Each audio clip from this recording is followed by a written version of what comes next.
12월 달은 정리의 달입니다. 우리 한번 따라해 보시기 바랍니다. 정리의 달. 정리의 달. 이제 2013년도도 마지막 달 12월 달이 왔습니다. 여러분들이 지난 1년을 12월 달에 정리를 잘 하셔서 하나님 앞에 칭찬받는 우리 성도들 되시기를 예수님의 이름으로 축원합니다. 오늘 12월 첫째 주일은 우리가 한 해를 정리하면서 대강절기로 지킵니다. 대강절. 한번 따라해 보실까요? 대강절. 대강절은 무슨 뜻이죠? 예수님이 이제 오시죠. 12월 달에는 크리스마스가 있습니다. 예수님이 오시는, 그래서 우리가 기다리면서 준비하는 절기입니다. 그래서 대강절이라고 그러는데, 우리가 이 대강절기에 우리 성도들이 예수님을 기다리는 마음으로 두 가지를 마음에 새겨주시기를 바랍니다. 그것은 첫 번째로는 하나님을 경외하는 거예요. 한번 따라해보세요. 하나님을 경외하자. 하나님을 경외하자. 그리고 두 번째로는 하나님의 약속입니다. 한번 따라해보세요. 하나님의 약속. 하나님의 약속. 두 가지. 하나님을 경외하고 또 하나님의 약속을 마음에 새기시고 이 대강절기를 지내시는 우리 성도들 되시기를 예수님의 이름으로 축원합니다. 우리가 하나님을 기다리는 우리에게는 이 대강절기는 예수님이 다시 오신다. 재림 예수가 오시면 무슨 일을 하세요? 심판을 하세요. 심판. 예수님이 오신다? 두려움이 있는 거예요. 심판이 있기 때문에. 그렇지만 우리가 이 대강절기를 기다리는 하나님의 자녀인 우리들은 하나님의 약속이 있기 때문에 하나님이 우리를 구원해 주셨고 우리의 이 과거에 잘못된 죽을 수밖에 없는 이 죄를 예수님이 보혈로 깨끗하게 씻어주셨기 때문에 그 약속을 믿기 때문에 우리가 예수님을 우리 구주로 영접하고 구원받은 것을 믿으시기 바랍니다. 그래서 우리는 이 심판이 와도 예수님이 우리를 구원해 주셨기 때문에 그 약속을 믿기 때문에 우리에게는 이 심판의 날이 오히려 축복의 날인 줄 믿으시기 바랍니다. 그래서 두 가지입니다. 하나님을 두려워하고, 하나님을 두려워하는 것은 하나님을 가까이 더 하나님께 가까이 가기 때문에 우리가 하나님을 두려워하는 거예요. 예배입니다. 예배, 12월 달에 예배를 정성껏 신령과 진정으로 드리세요.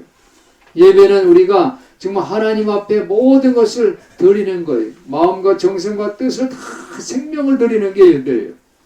비록 우리는 지금 이렇게 앉아서 이렇게 불편한 가운데 예배를 드리지만 더 이것이 하나님께 가까이 오는, 가까이 가는 그러한 은혜의 자리인 줄 믿으시기 바랍니다. 그래서 이 와서 이렇게 하나님을 가까이, 하나님을 두려워하면서, 하나님을 경외하면서 하나님의 약속의 말씀을 여러분들이 말씀의 떡을 많이 드시는, 풍요롭게 드시는 우리 성도들 되시기를 주님의 이름으로 축원합니다. 그래서 두 가지 대강절에는 하나님을 경외하고 또 하나님의 약속의 말씀을 내가 그것을 마음에 새기면서 오늘 말씀은 우리에게 주시는 이 말씀을 여러분들이 받아 먹으시기를, 잡수시기를 예수님의 이름으로 부탁을 드립니다. 오늘 11절 보니까 자다가 깰 때가 왔다고 그랬어요. 이는 우리가 이제 우리의 구원이 처음 믿을 때보다 더 가까이 있다고 그랬어요. 구원이 더 가까이 있어요. 그건 뭡니까? 우리가 하나님을 두려워하는 이 마음으로 하나님 앞에 지금 나왔기 때문에 그래요. 더 가까이 왔어요. 그래서 예수님이 오실 때가 멀지 않았으므로 우리는 그냥 바짝 정신을 차려야 되는데 이것을 이 사도 바울은 뭐라고 그러냐면 새벽에 잠에서 깨어 있어야 된다. 이렇게 말을 하는 거예요. 새벽에 잠에서 깨어 있어야 된다.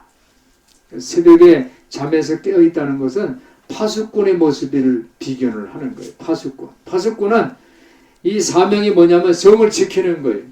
그래서 적이 쳐들어왔는 것을 맨 처음에 발견하고 그것을 이 공동체에다 알리는 거예요.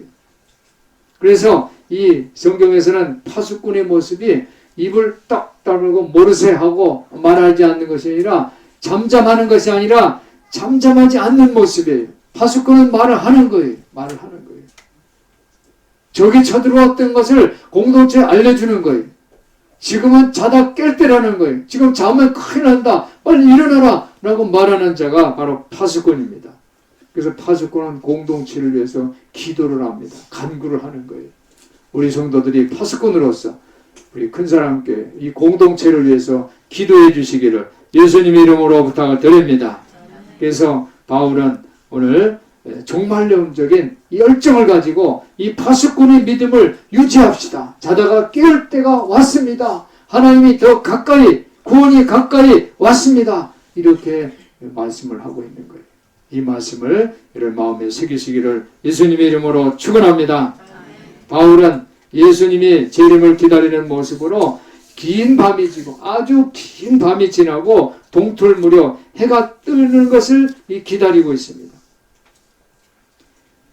나중에 이 바울은 에베소서 4장 4절에서도 또 동일한 말씀을 잠에서 깨어나라 죽음에서 일어나라 그리스도께서 너에게 빛을 비추어 주시리라 그랬어요. 오늘 이 로마서를 썼고 그리고 나중에 에베소서를 썼는데 이 나중에 쓴 거에도 동일하게 잠에서 깨어나라고 그랬어요.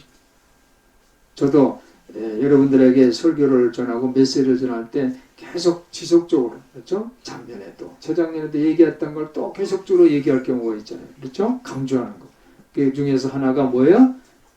지금이 전성입니다. 라는 말을 여러분들이 이제 입술에서 나오기 시작했어요. 할렐루야. 아멘. 오늘 이 사도 바울은 잠에서 깰 때가 됐다는 거예요. 이 말씀을 계속적으로 강조하고 있어요.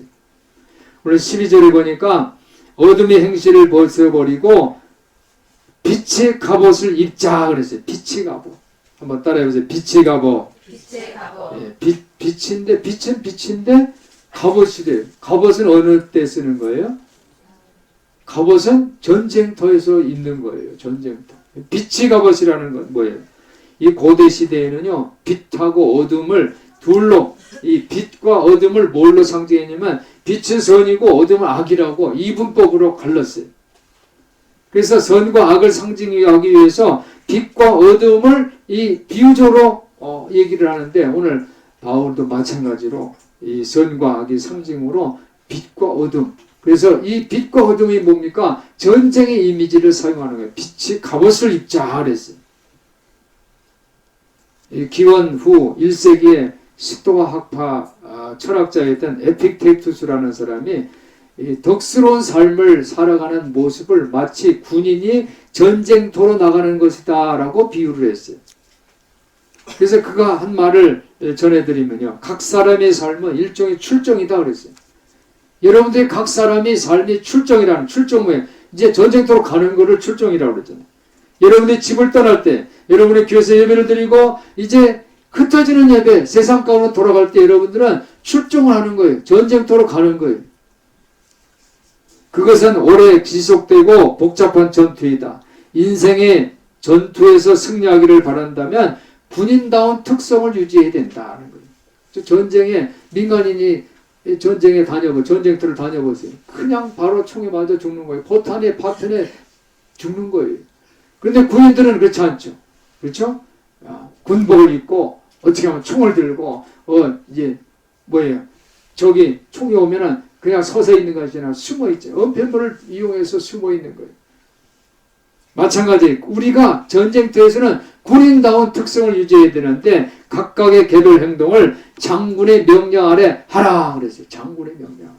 자기 소견대로 싸우는 게 아니라 장군이 명령하는 대로 하라는 거예요. 우리 교회는 이 전원 잠금 차지가 참 많아요. 사무실 방만해도 인터넷 전화선, 전열기, 또 방열쇠, 또 여기도 보면 그죠? 여기 전열이 하나, 둘, 셋, 네 개가 있어요. 전기장판 껐다 켰다 하는 게 네 개 있고, 그리고 엘리베이터 열쇠도 2개, 3개까지 있어요. 그 밖에도 많아요. 그래서 우리가 하루를 끝내고서 이제 집으로 이제 내려가다 보면 이 전열기 껐나? 오늘 아침도 보니까 전열기가 켜 있더라고요. 아침에 보니까. 전열기 껐나? 문은 잠갔나? 그 분명히 잠갔는데 그 생각이 들면 안 잠근 것 같은 거예요. 그리고 이제 올라와서 확인해 보면 잘 잠겨 있는 거예요. 어떤 때는 아이 잠겼겠지 하고 하지만 밤새 어떻게 편하지가 않아요. 요즘 제가 오후에 이 차를 쓰고서 이제 사서 공부하느라고 안양에 가요.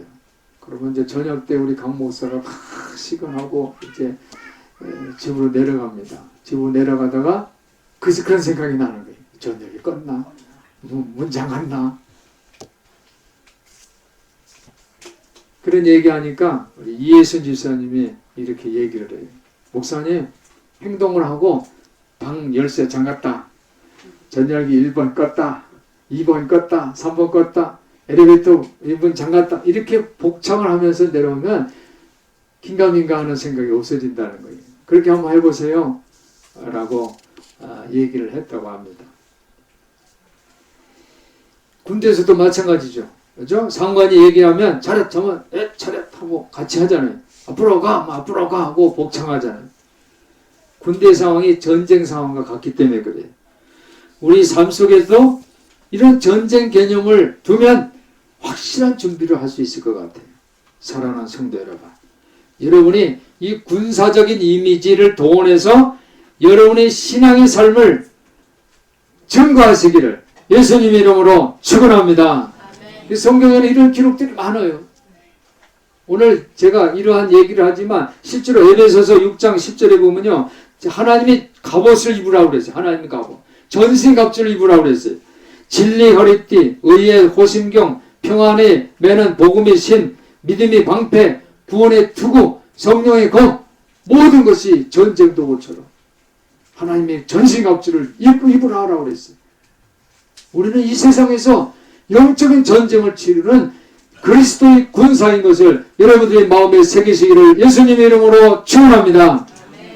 그래서 우리가 대항해야 할 원수는 인간이 아니에요. 권세와 세력의 악신, 암흑세계의 지배자들과 하늘의 악령들이라고 성경에서 에베소 6장에는 기록하고 있어요. 그래서 오늘 바울은 핵심적으로 말씀을 파고드는데 13절에 보니까 낮에와 같이 단정히 행하고 방탕과 술 취하지 말고 음란과 허색하지 말고 쟁투와 시기하지 말라고 그랬어요. 이렇게 다니다 보면 그냥 그렇죠? 적이 악마가 쏜 화살에 불화살에 맞아 죽는 거예요. 낮에 속한 사람들이에요. 우리는 밤에 속한 사람들이 아니라 낮에 속한 사람인 것을 여러분의 마음에 새기시기를 주님 이름으로 부탁을 드립니다. 그래서 오늘 14절을 보니까 오직 주 예수 그리스도로 옷을 입고 정욕을 위하여 육신의 일을 도모하지 말라 그랬어요. 주 예수 그리스도로 옷을 입으라고 그랬어요. 주 예수 그리스도로 옷을 입는 것은 바로 무장을 하는 거예요. 하나님이 전신갑주로 입는 거예요. 우리 믿는 성도들은 모두 예수 그리스도로 옷을 입으시기를 주님의 이름으로 축원합니다. 우리가 예수 그리스도 옷을 입는다는 것은 바로 그렇게 할 때에 내가 완전히 변화될 수가 있어요. 갈라디아서 2장 20절에 보니까 내가 그리스도와 함께 십자가에 못 박혀 죽음으로써 이제는 내가 산 것이 아니라 내 안에 예수 그리스도께서 사신 거라고 그랬어요. 이제는 내가 사는 것이 아니라 예수님이 사시는 거예요. 우리가 그리스도로 옷을 입을 때에 우리는 이 세상에 살아있는 작은 예수가 되는 것을 믿으시기를 바랍니다.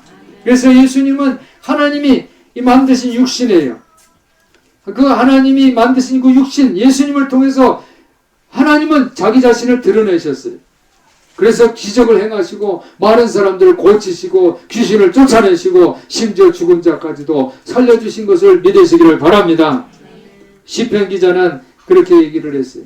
139편 14절 16절에 보니까 나를 지으신 나를 지은 하나님이 나를 지으신 게 너무 신묘막측이라고 했어요. 너무 신비하다는 거예요. 기묘하다는 거예요. 측량할 수가 없다는 거예요.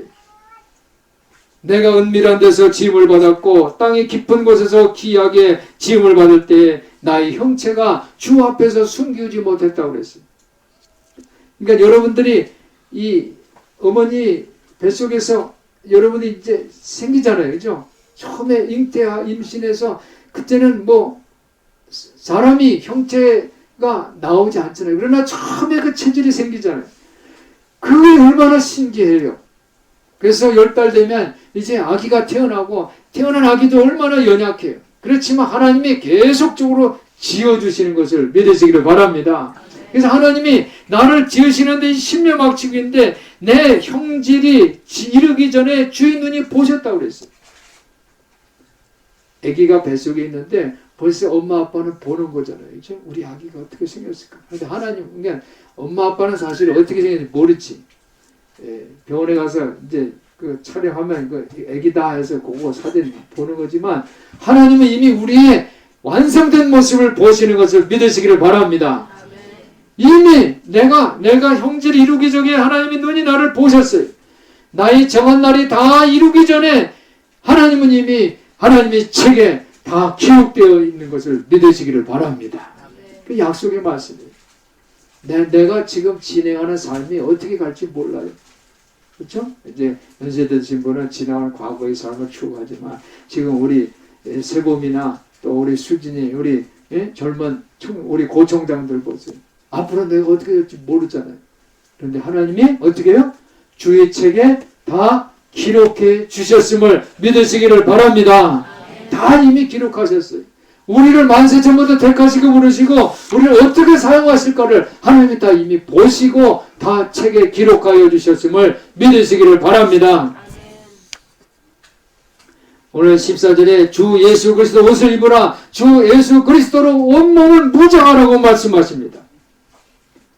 우리는 바로 하나님의 뜻에 일치하는 삶을 살아야 돼요. 그래서 바울은 하나님의 뜻에 사는 모습을 바로 산제물로 바친다고 했어요. 산제물로. 산제물은 뭐예요? 산제물은 나 자신을 하나님께 드리는 거예요. 나를 하나님 앞에 드리시는 저와 여러분 되시기를 예수님의 이름으로 부탁을 드립니다. 나를 드려야 돼. 사랑받는 의사고 복음을 전하는 설교가인데 윌터 윌슨이라는 사람이 하나님 앞에 자기를 드리는 고백을 이렇게 합니다. 주님, 저는 그리스도인으로서 당신을 잘못되었습니다. 당신을 종처럼 취급했습니다. 내가 필요할 때만 하나님 도와주세요 하고 당신 손짓을 해서 당신을 마치 종이 자리에 놓고서 도와달라고 그랬어요. 내 혼자 결정하고 내가 혼자 선택한 것을 가지고 예수님은 그걸 도와주는 종으로 내가 취급했다는 것을 회개합니다. 그러면서 이렇게 기도합니다. 이제 더 이상 그렇게 하지 않을 것입니다. 저는 이 자리에서 당신에게 제 몸을 드립니다. 내 손과 사지와 눈과 입, 두뇌를 드립니다. 이렇게 하나님 앞에 기도했어요. 다 드리겠습니다.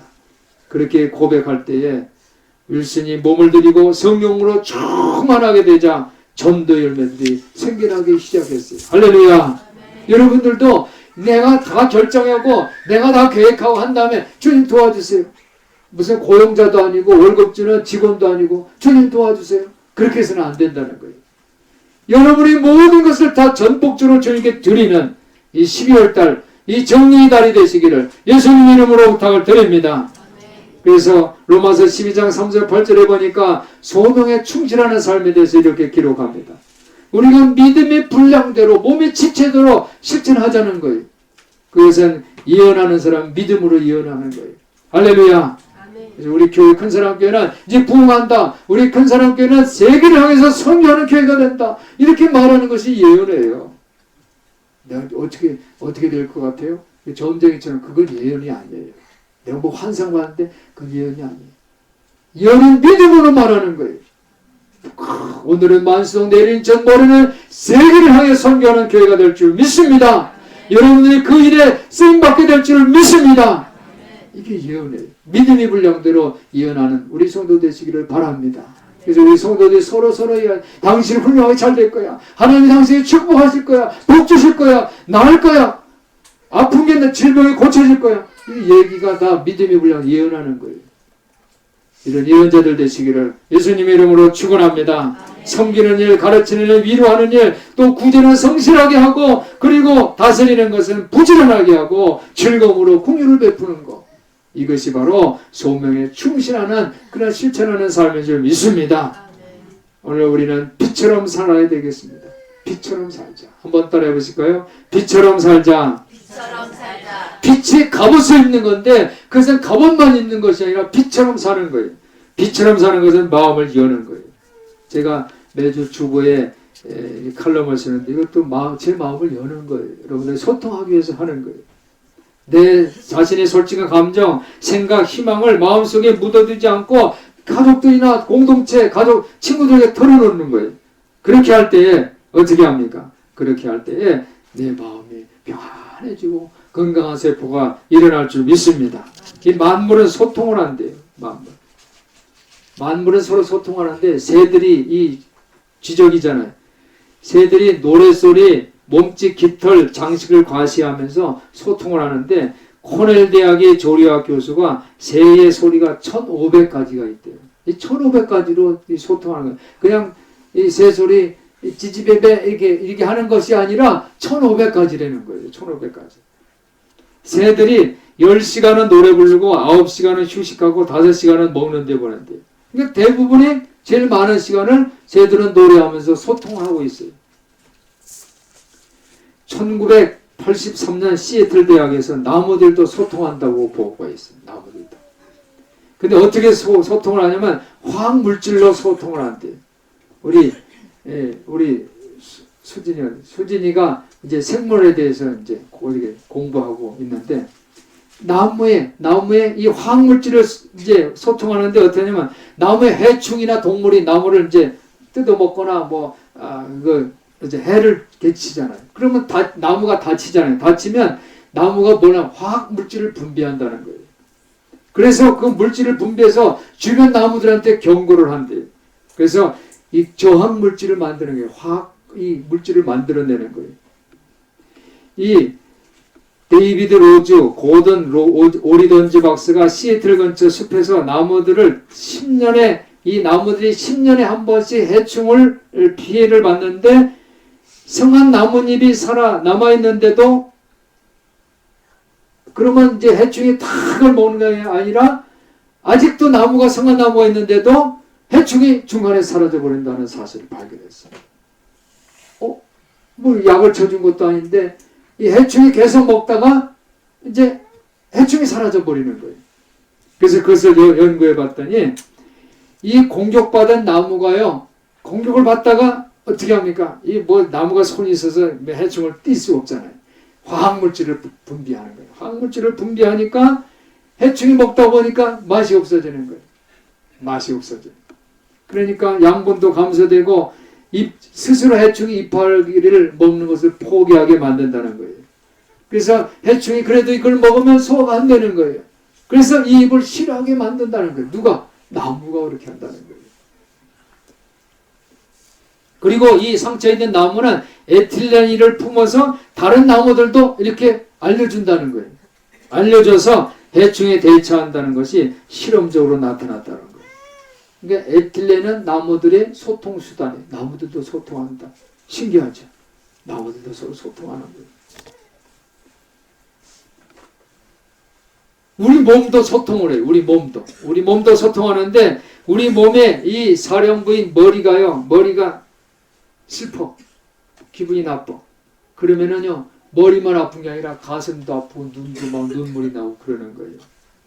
나쁜 생각을 먹고 나쁜 그 잘못된 마음을 먹으면 몸에 해로운 그 분비물, 그죠? 아드레날린, 이런 것이, 코르티솔 이런 것이 과잉 분배가 된다는 거예요. 그래서 몸에 점점 저항감을 이뤄가지고, 그래서 이 질병에 걸리고 연약해지는 거예요. 그렇지만 우리가 좋은 생각을 하고 올바른 생각을 하면 엔돌핀이 도는 거예요. 이런 얘기 많이 들었잖아요. 그죠? 엔돌핀이 돌아서 어떻게 좋은 호르몬이 분비가 돼가지고 그래서 몸 조직, 기관, 모든 신경세포들이 이 서로 소통을 하면서 생명을 유지하게 되는 것을 여러분들이 기억하시기를 바랍니다. 그래서 학자들이 이 연구를 했는데 몸의 정상세포는요, 몸에 이 조직들과 한 팀이 돼서, 한 조가 돼서 정보를 서로 전달한다는 거예요. 몸의 각 기관에 전달해서 해로운 독소, 바이러스, 곰팡이, 세균의 침입을 막는다는 거예요. 제가 왜 오늘 이렇게 소통, 새, 나무, 몸, 왜 얘기합니까?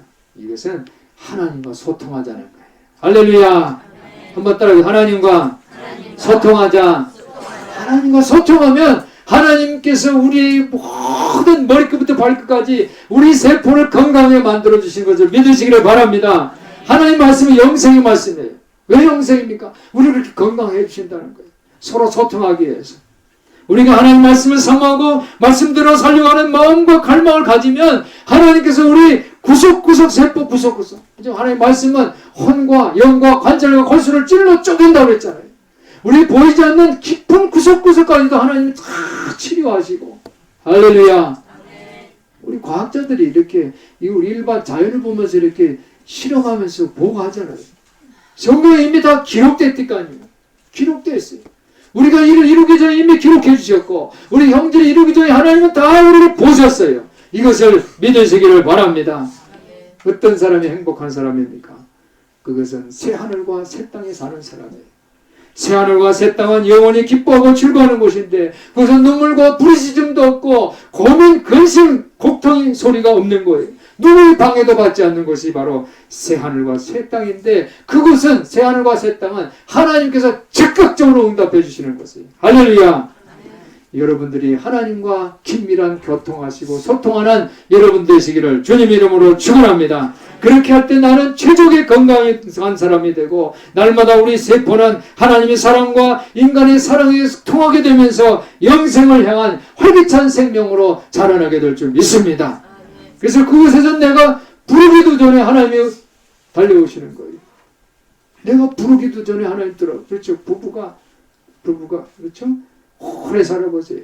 부부가 오래 살면 얼굴도 비슷해지지만 얘기하지 않은데도 입술을 조금 움직이려고 해도 벌써 물 달라고 배고프다고 다 하는 거예요. 하나님과 소통하게 되면 우리가 하나님을 부르기도 전에 하나님은 응답해 주시는 것을 믿으시기를 바랍니다. 그래서 내 앞길을 앞서 행하신다고 그랬어요. 앞서 행하요. 내가 가려고 하는데 하나님이 앞서 행하셔서 시온의 대로를 활짝 열어주시는 거예요.